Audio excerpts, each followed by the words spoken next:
Hi friends, जय जगन्नाथ। केमती अच्छा आपण मैंने आशा कर समस्ते भलरे थे आम भी समस्ते भलरे अच्छु भलरे भलरे बुलिकी पलि भी आसलु। एटा घर रिटर्न हो मोर 3 दिन ही गलानी। वीडियो किसी भी पोस्ट करन तो आज मैं फास्ट एटा गोटे पोस्ट कर वीडियो भल लगे लाइक एंड कमेंट निश्चय करेंगे। आ वीडियो कंटिन्यू भल भल वीडियो भी देखिए।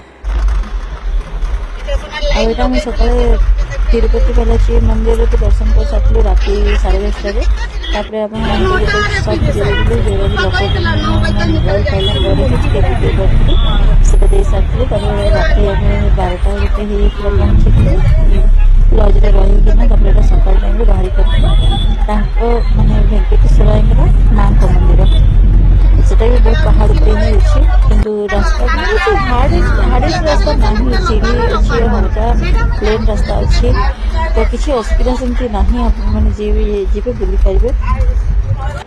हाँ ये कि साइड लैंग्वेज बहुत प्रोब्लेम समस्त तेलुगुरे कथा होते तो आम हिंदी में कथा लगे अधा कथा बुझे अधा कथा बुझाती हेल्ले भी आम ट्रेनिंग सहित होता मैनेजेबल सब हो बहुत भल भल जगह बहुत सुंदर जगह निश्चय वीडियो विजिट करना दिने 2 दिन विजिट करके आसिपारे बहुत भल लगे बुलाप मस्त जगह अच्छे।